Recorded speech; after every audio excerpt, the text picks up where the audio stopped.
Okay,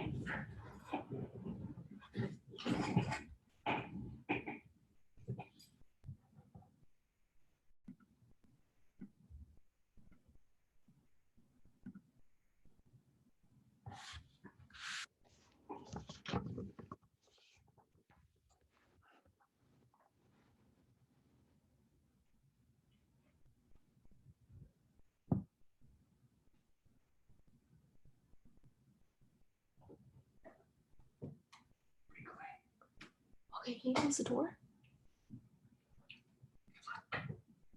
Mm-hmm.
Mommy. Hi, Lalitha. It's Lara. Hi, how are you doing? Good. How are you? Did I say your name right? Is it Lalitha? Yeah, Lalitha. Okay, thank you. Nice to meet you. Good to meet you too. I'll be moderating this. There's already some people in here too, so welcome. I'll just introduce the title and really pass it off to you. You're our last session, last but not least, so we're excited. So there's not really much intro on my part. And I'm going to make you a host, so then you can do breakout rooms or whatever you need, whatever you have planned. Okay.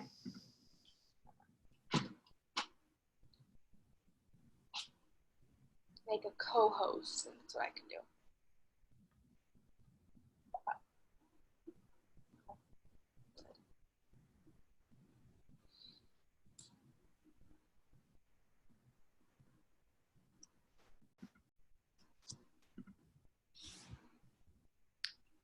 Stop my video.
I'm going to screen share our CLAPS guidelines to Q&A as people roll in, and we'll get started in about 5 minutes. Just as a reminder, this is our approach to Q&A, so keep that in mind when chatting in the chat and asking questions during the discussion session.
I really liking that music as everyone settles in and joins us. All right, welcome everyone. I'm Laura Miller. I'm going to be moderating this session. I'm going to keep the intro short so we can get on with the presentation and discussion. This is our last presentation of class, last but not least, of course, before our closing keynote, I should say. And our closing keynote starts at 1 p.m. Mountain Standard Time, Arizona time. We're Mavericks here. We don't participate in daylight savings time. So if you're able to, please join us for that. That presentation will be by Dr. Nolan Cabrera, the author of White Guys on Campus. So that's at 1 p.m. Mountain Standard Time, and you'll need to register. So I'm happy to welcome Lalitha Nataraj of California State University, San Marcos, for a presentation called Elevating the Fashion of the Other, How Sartorial Choices Inform Counter-Narratives in Information Literacy. We will be recording the session, but only the first presentation portion, then we'll pause and stop it so we can have freely have discussion.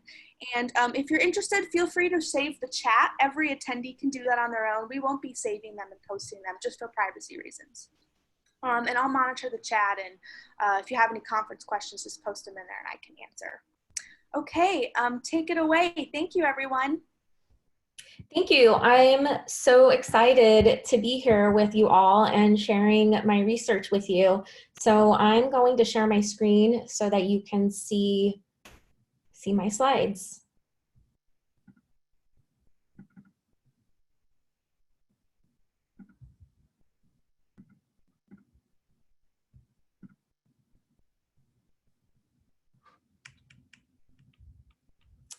So hi and welcome to Elevating the Fashion Other, How Sartorial Choices Inform Counter-Narratives in Information Literacy. I'm Lalitha Nataraj, Social Sciences Librarian at Cal State San Marcos, which is in North County, San Diego, and my pronouns are she, her, and hers. So before we begin, I would like to share a land acknowledgement. I offer gratitude to the Indigenous people who for generations have stewarded the land I am on today.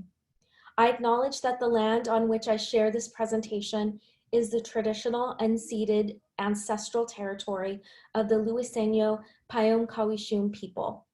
Cal State San Marcos and its surrounding areas is still home to the 6 federally recognized bands of the La Jolla, Palma, Pachanga, Rincon, and Soboba Luiseno Payom people. It is also important to acknowledge that this land remains the shared space among the Kupangak-Swishem, Kupeño, and Kumeyaay and Ipai peoples. So I am a South Asian American immigrant settler and guest, and it's important for me to acknowledge the brutal colonization of this land and its original peoples, characterized by profound violence, oppression, and genocide. I sit with this irrefutable and undeniable fact and vow to be accountable in tangible and visible ways to the needs of American Indian and Indigenous communities. And one way I commit to this action is by donating to the California Indian Culture and Sovereignty Center at CSU San Marcos, which supports American Indian students through culturally appropriate mentoring and leadership development, funds tribally relevant and tribally involved college educations, and engages in tribal community outreach. So if some of you were on Twitter yesterday, if you're on my social media, you probably already saw this photo. My husband and I recently celebrated 15 years of marriage, well, yesterday. So this is our wedding photo, but I'm sharing it because I think it's the only picture I like where I'm wearing a sari. So I had like my outfit and everything put together, just like in a very, I don't know, like I had to like have someone help me put on the sari because it's a really kind of complicated endeavor. So yeah, anyway, here we are with this photo. So I want to talk a little bit about autoethnography. So my research, which is still in an early stage, is reflective. And I employ an autoethnographic approach. So that allows for an analysis of a systemic concern in LIS. So in this case, professionalism and its impacts on BIPOC, and for the sharing of a counter-narrative. So Dietering, Schroeder, and Stoddart, they note that autoethnography resists the positivist ideal of the objective neutral observer, where the researcher's subjectivities could never be separated from the work. So for me, the personal is very professional.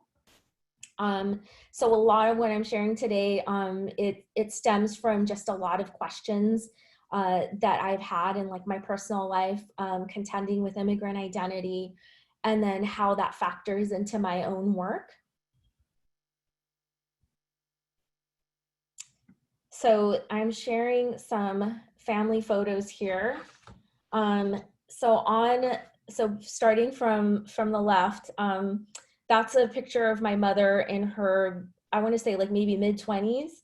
So she spent a lot of her life in the UK. So these 2 pictures of her in the green sari, and then next to that BMW van, they were taken in the UK. And then the picture on the far right is of our family soon after we immigrated to the United States. So I'm there with my parents. I'm the child in the middle who is like, has her hands resting on both parents' knees, and that's my sister in my mother's lap. So research begins with an immigrant tale, my own. My family immigrated from the UK to the United States in 1980 when I was almost 2, and my sister was 4 months old, and settled in Los Angeles with my mother's folks. So it was an overwhelming time for them, and my parents often reflect on those days, musing that it was a gauntlet that they survived. So I remember that mom I call my mother Mum because she grew up in the UK, and I guess that's what she wanted to be called. I don't know, but I've never called her anything else. So I remember that Mum exclusively wore saris up until the moment she had to apply for jobs outside of the home. That was about 2 years after we immigrated. And my mother's chosen attire, not for the interview, but for submitting paper applications. It was a loud floral blouse and mint green polyester pants that screamed casual 80s grandma, and also made her look matronly and far older than her 34 years. Mum's outfit was a hastily put together costume. She only had the one blouse and pair of pants, and would come home after a job hunt and immediately shed the Western clothes, draping herself in a crepe or nylon silk sari, but not the raw silk ones. Those were reserved for special occasions. But even at age 4, I was mature enough to realize my mother's profound discomfort with stepping outside of her role as an immigrant Indian homemaker into the role of a working professional. Her unease manifested itself in awkward, ill-thought-out sartorial choices. So depending on her outfit of the day, Mum could be a different person. In a sari, she exuded confidence and elegance, but in pants and a blouse, she gave off unsure and reluctant vibes. Eventually, my mother completely transitioned out of wearing saris every day. And sadly, it was because she could no longer deal with xenophobic harassment on the street, and she acclimated to wearing Western garb. And that's really what this presentation is about. When the choices BIPOC make aren't really choices. It's also an excavation of sorts in which I'm digging out part of the past only to fill in with new ideas and counter narratives.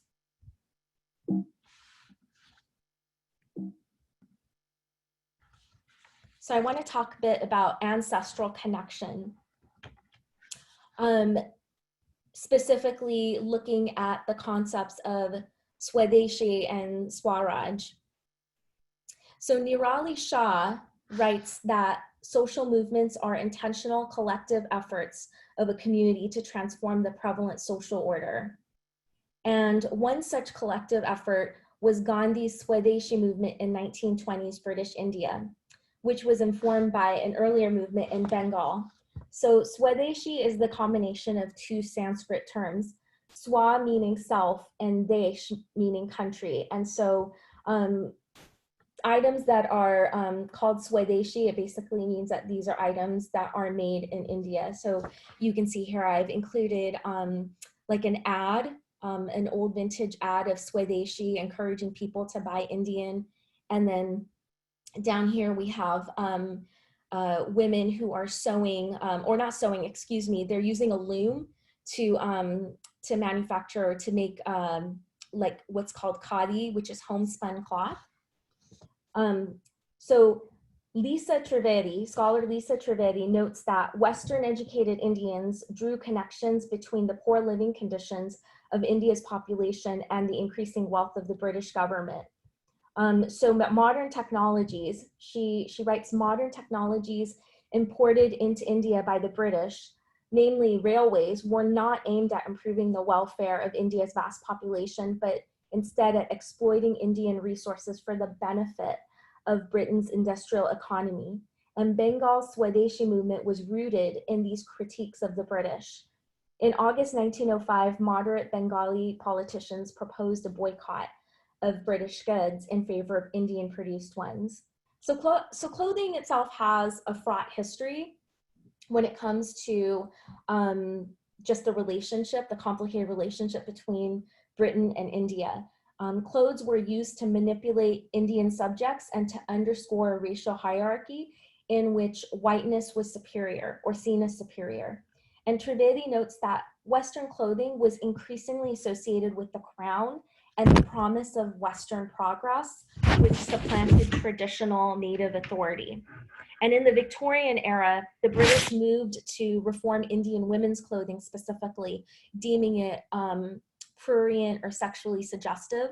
And it is through clothing that the British attempted to civilize Indian people.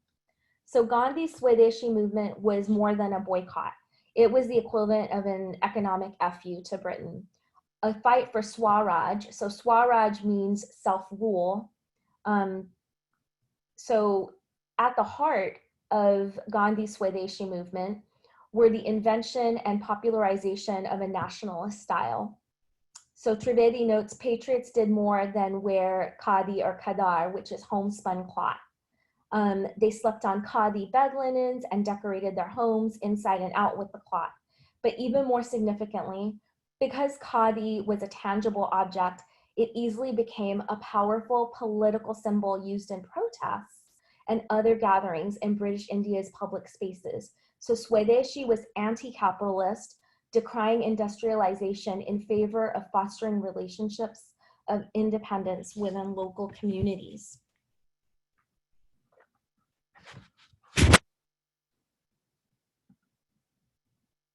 So what does this have to do with hybridity and balancing two cultures? How do we think about, so something I'm concerned about with my research is how we think about how social movements can impact, how we approach our lives in the diaspora, or how we formulate our own self-identities. And so living in the diaspora, it definitely means negotiating a hybrid identity, looking between two cultures. And it wasn't until very recently that I realized that I shared this experience with my mother, because to me, my mother has always seemed purely Indian. But in actuality, she spent most of her formative years in the UK. She spent most of her life outside of India rather than inside of it. And, she had a brief sojourn in India in the late 1970s, I think it was a period of a few months, to enter an arranged marriage with my dad. Stuart Hall himself notes that, or he noted that cultural identities are the unstable points of identification or suture made within the discourses of history and culture. So again, despite living outside of India and its cultural influences for most of her life, my mother still sees herself as purely Indian. But we know that culture is not static and it's not ahistorical, it's constantly shifting. So in this respect, Indianness is a construct in the diaspora. And so I want to talk a little bit about these pictures. So in the top left, we have Bollywood actress Asha Parekh. So she was in a lot of 60s films, pretty iconic. And then the arrow is moving to the right, and that's my mother. My mother is a huge Bollywood fan, fanatic. She has, gosh, at one point she had hundreds of cassette tapes, even in the days, even when CDs were popular, she still collected the cassette tapes. So that's where I get my love of Lata Mangeshkar and Asha Bhosle, these really iconic Bollywood singers and their style, I get it from her. And so the arrow moves down to a picture of me. This is me at, I think this is at the circulation desk at the community college where I adjunct. And I'm wearing this outfit that is not Indian, but Indian inspired. And then it kind of goes back here to this picture of me in a sari. My mother actually gave this to me for Diwali a couple years ago. And this is a really comfortable, I don't know, I really felt it was just such a fun outfit to wear. It was so easy to put on. And it was I think the first time I felt really good in a sari. So I don't know, I feel it's sort of this idea of fashion here is coming full circle. So hybridity itself is critical to an understanding and framing of what is authentic, particularly when it comes to visual representation. Vinay Bal writes that style of fashion is constantly shifting in India, whereas the perceptions of what is truly Indian remain static in the United States. So South Asian women's clothes are not part of an established authentic Indian culture, but they're constructed in the process of the historical development of Indian society. So that means that any style of dress is not inherently traditional or modern, but it's a product of the historical process within which these labels are assigned. So in the immigrant Indian community, what Indian women wear is often the site of unresolved cultural conflict. So a lot of what we wear here, or a lot of what we might consider traditional, that might not necessarily be the case in India, because a lot of immigrants I've found in the South Asian community for this to be true. We have like the static idea of what Indianness is because we're far removed from it. So we only keep with us those memories of what it was like when we left. But what people in the diaspora wear can also be a liberatory process. Assimilating and wearing Indian clothes, it can be seen as an aspiration to whiteness, especially when you consider the South Asian communities or part of the South Asian communities' acceptance of the problematic model minority label.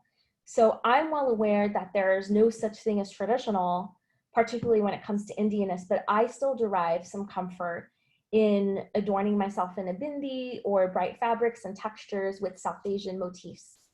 I will return to the sentiment later in the presentation when we discuss fashion as a site for critical inquiry, but now I want us to kind of do like a little bit of some sort of like active participation. So I set up a Menti questionnaire. How does your culture, language, or any other aspect of your personal background help you relate to students? So if you go to menti.com and you enter this code, you'll be able to put in your responses. And so like you'll see like scrolling responses. So take a few minutes to do that.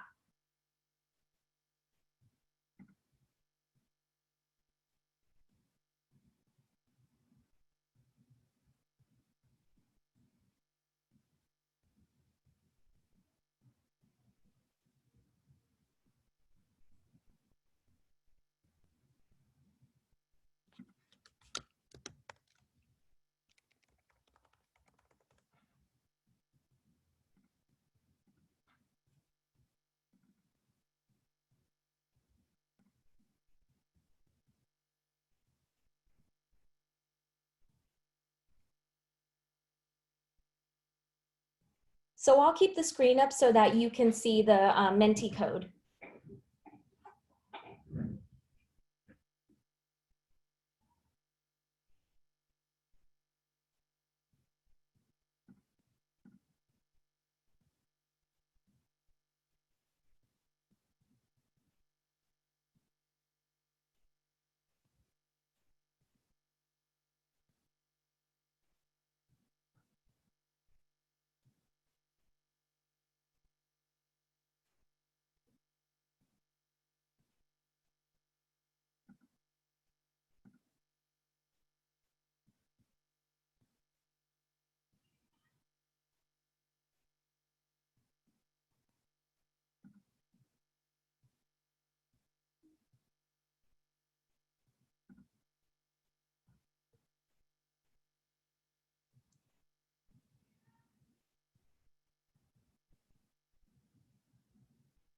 So I really appreciate a lot of the diverse aspects you're sharing here in Menti.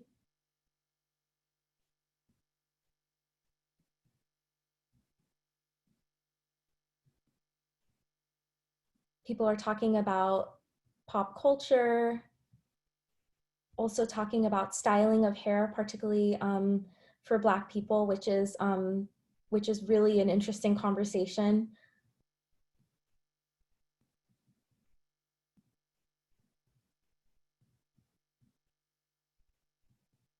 Also talking about class, that's also really great observation.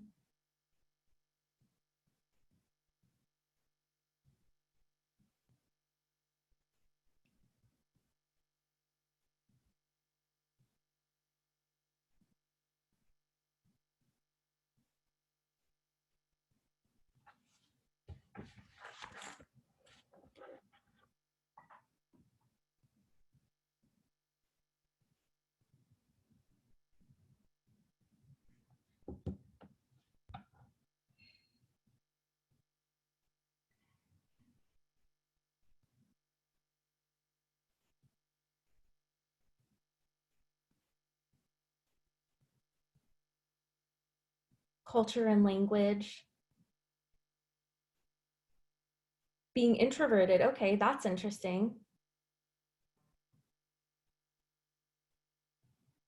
These are all really wonderful responses.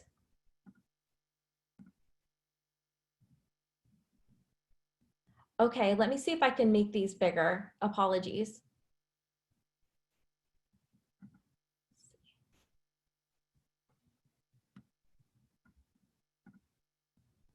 Here we go. Okay.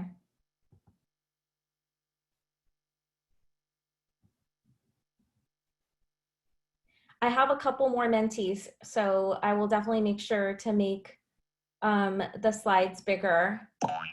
I have never used this before, to be honest.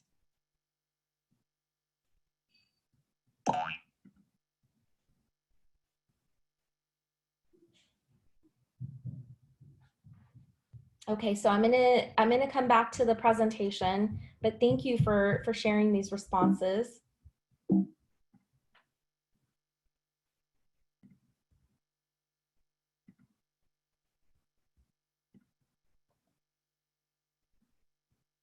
So I want to talk about professionalism and visual presentation.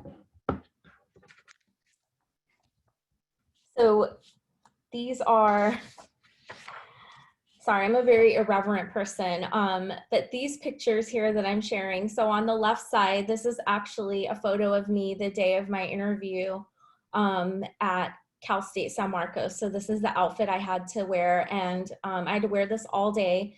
This is not usually how I dress for work. And I'm sorry, that's my Slack. I need to turn that off. I'm sorry. Let me see if I can quit Slack here. Apologies for this. Just gonna sign out of that. Okay. Sorry, that just like totally threw me off. Apologies. So yes, this was me at my interview. And then on the right side, that is usually how I dress for work. So I want to talk about this idea of professionalism. So in fully examining the implications of sartorial expression in the information literacy classroom, it's necessary to address standards of professionalism in LIS and academia in general. So professionalism and our modes of dress or our sartorial expression are inherently gendered, classed, and race social constructions that visibly surface white privilege in Western academia. And as Carmen Rios notes in her article, you call it professionalism, I call it oppression in a three-piece suit. Professionalism is a tool of the elite to keep workforces in their place. And often that place is defined in opposition to communities of color, queer culture, and the actual working class. Angela Galvan observes that professionalism in LIS is used to address poverty through a deficit theory framework. So library employees, especially those in public library settings, though the same could be said of academic library settings, particularly those that are serving underrepresented groups, these folks are told to dress in business wear so as to serve as exemplars of the middle class lifestyle to their patrons. Never mind the fact that library workers are not adequately compensated in the public sector, so it makes it a hardship to perform middle class aspirational living. And Galvan writes that this expectation reveals the inherent connection between treating poor people as inherently flawed and the profession's inability to recruit marginalized workers. So in a presentation we did this past summer on professionalism and authenticity, my colleagues shared their complicated experience of entering the LIS profession as a BIPOC first generation working class librarian. So they were once advised to wear a gray suit for an interview for a tenure track position, but they ended up purchasing an outfit that they couldn't afford. And the suit was ill-fitting, so my colleague tried to alter it, but ended up feeling uncomfortable mentally and physically throughout the whole day, observing that imposter syndrome kicks in when one can't even look the part of a professional. So now I have another mentee for you. What feelings come to mind when you hear the phrase dress for success? So you want to go to menti.com again, and the code is still the same, 8046873.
So to Aria's comment, I also have a nose ring, and my folks totally got on my case when I pierced my nose. I pierced my nose at age 19, but the first thing they said was it was going to be hard for me to get jobs,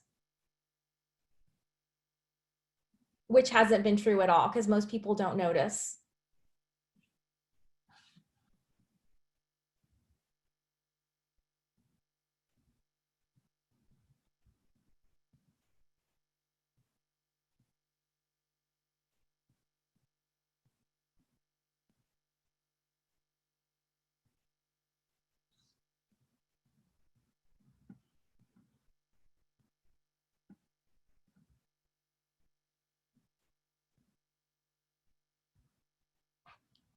So dressing the way your boss dresses, which would be great if we were paid the same as our bosses. Hiding tattoos, I hear that.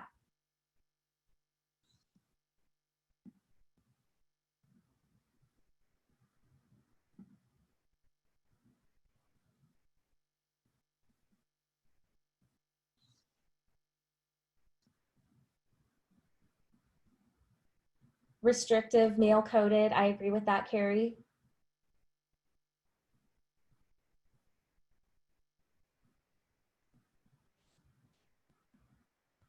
Suits are really hard, I think, especially for folks who have had kids. At least that's my case. I don't know if that is the same for anyone else.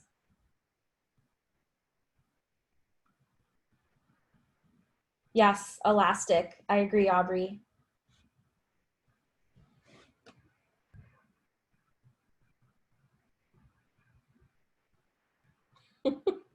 Yeah, whoever wrote that about toe pose, I don't like it either. These are really great. Thank you.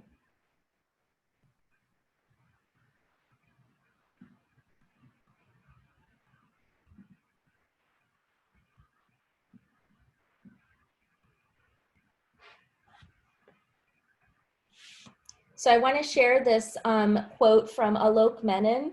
I don't know if anyone follows them on Instagram. They are just a really amazing person. They post a lot about the gender binary. They have also written a really wonderful book called Beyond the Gender Binary that I recommend. So Alok observes that we live in a world of ritualized disappearance where people only matter in so much as they conform to social norms, more invested in mythology than reality. And I just read this like a few days ago when they posted it, and it really just stuck with me. So I want to talk about this idea of professionalism. Whoops.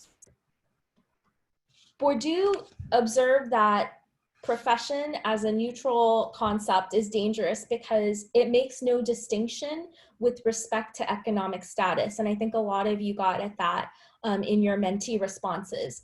Everyone is treated the same and they must meet the same expectations. Nordegraaff and Schinkel write that professionals are rewarded with distinct positions in social life and society by virtue of the type of work they perform. And in this respect, professionalism is measured by a capitalist value system. So focusing on work attire is one way that LIS encourages conspicuous consumption, right? Which Lewis and Moytal describe as the possession and visible display of expensive items to give the appearance of affluence. So even with the librarian stereotype of its westernized or read white and feminized aesthetic of cat eyeglasses, sensible shoes, and versatile cardigans, this sort of aesthetic can be expensive to maintain, particularly if the point of this affectation is to consistently convey intellectual competence and social mobility. I mean, I don't know about you, but I don't think those Warby Parker glasses are all that cheap. So for BIPOC, wearing literal mantles of whiteness is one aspect of what Kendrick terms deauthentication. That's the obscurement of all markers of social, cultural, and political identity to mitigate microaggressions and hostility in the workplace. So for BIPOC, performing professionalism is double layered, and it requires a lot of emotional labor because we are simultaneously performing visible whiteness, so tamping down our own cultural identities, and we are also tasked with promoting LIS's legitimacy within the academy. So I have one more mentee for you. I think this is the last mentee. In the context of your pedagogical practice, what does a praxis of resistance look like to you? And I got to change over to that question. So just give me one sec.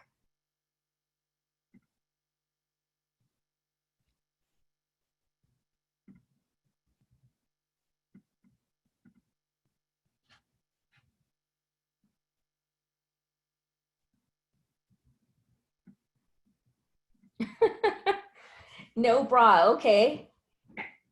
I feel like that's definitely something we could do in this age of Zoom, right? Jeans.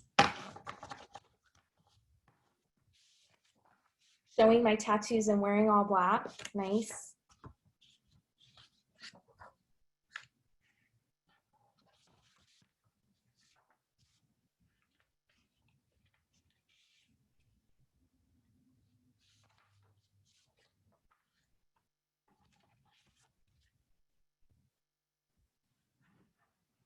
I really like that, authenticity and integrity. So being yourself and celebrating others. Yeah, that's great. Caring more about how students relate to you. Swearing while teaching. It's funny, the students are always surprised when, you know, when you drop like a swear or an F-bomb or whatever. I don't know if it's because we're librarians and they don't expect us to talk that way.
Oh my goodness, Karina, that's terrible. Taking an HR course on professionalism. What was that like? I wonder what that would include. Oh, good. Okay. I'm glad you didn't take it.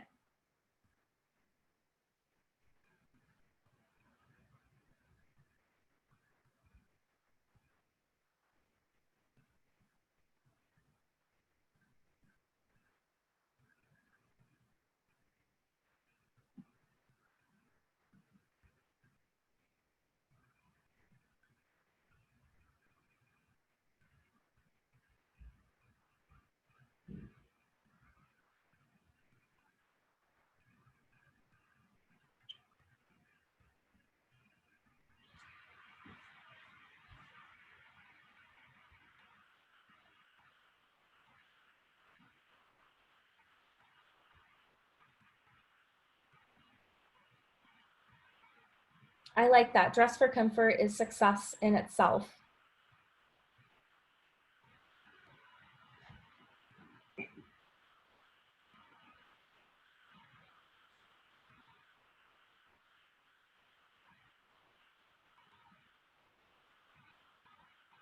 I really appreciate everyone's responses. I definitely see some vulnerability being shared, which is something I'm a huge proponent of. So thank you, everyone.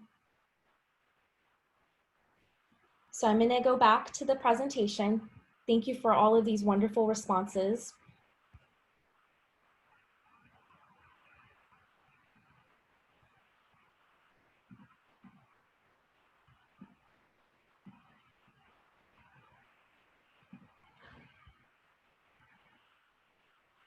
So I want to talk about counter-narratives as a contemporary praxis of resistance.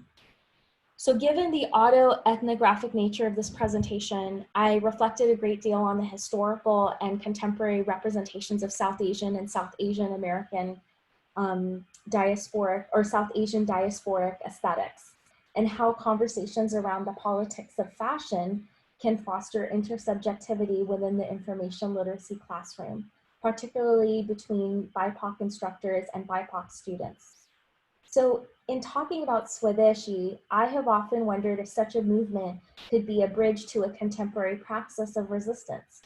When we instruct using only Eurocentric epistemologies, we are complicit in the colonization of our BIPOC students' minds.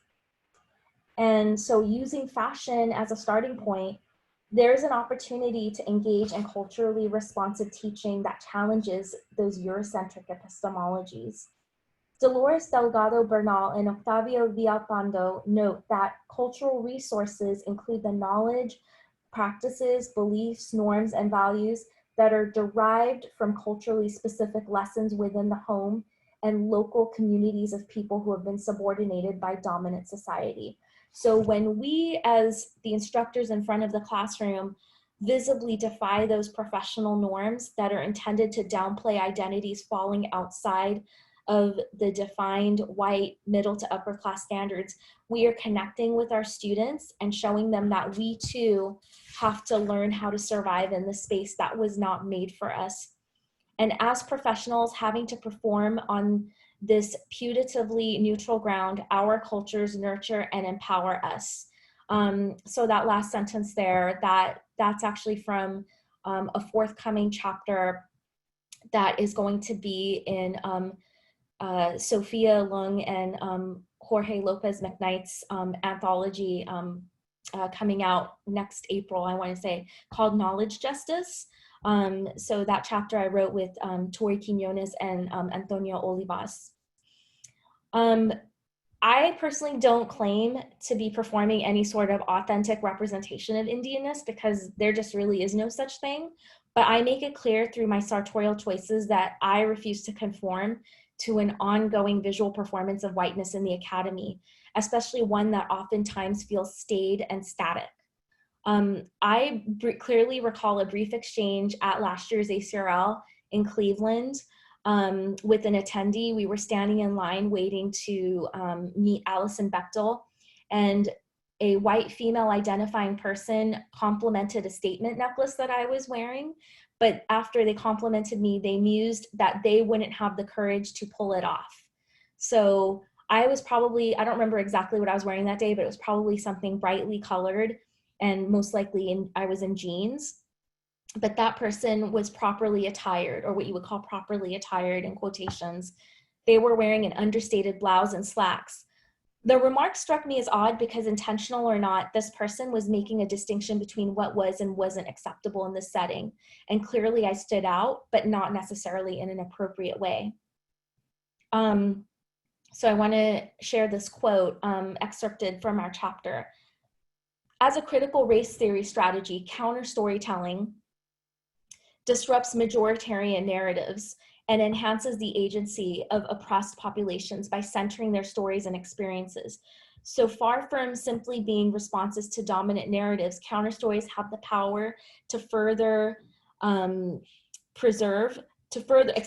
further conversations and reform around institutional racism by illuminating, preserving, and strengthening social, political, and cultural survival, as well as resistance. So counter narratives have the power to address and mitigate the discomfort that BIPOC librarians and students feel in the colonized classroom, because when we are teaching at Western institutions, institutions that prioritize Eurocentric epistemologies, they are colonizing places, they are colonized classrooms. But we decolonize through our counter stories. And to do that, we can look to Tara Yasso's definition of 6 types of cultural capital which include familial, linguistic, aspirational, navigational, and social networks. But where visual representation is concerned, I'm going to talk about 3 of these capitals. So aspirational is where we envision, strategize, and sometimes enact a radically different form of higher education that puts equity first. And fashion is one way to connect with our students while asserting our own identities. We leverage our authority as library faculty or as the instructors in front of the classroom, and we openly challenge professionalism. When we do that, we're setting the example for our BIPOC students to do the same. Navigational is where we learn the ropes and unspoken rules of academia, and that's usually done the hard way. But we share that knowledge with our students because you cannot dismantle a system without knowing how it works.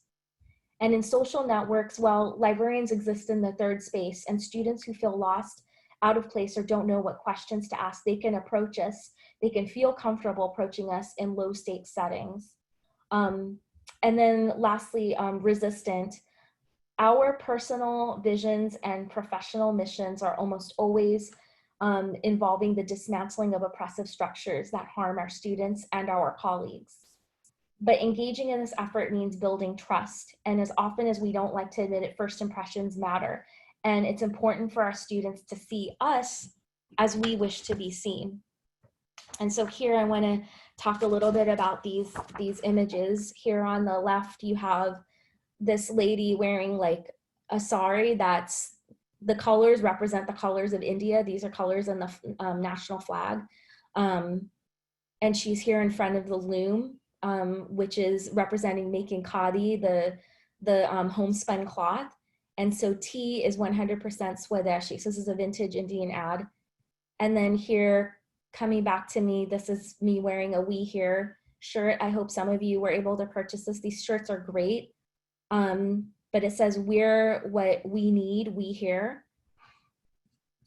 And this is just kind of like sort of bringing it from sort of like this idea of Swadeshi to here in the contemporary, what we're doing now. We here is an example, I would say, of that praxis of resistance.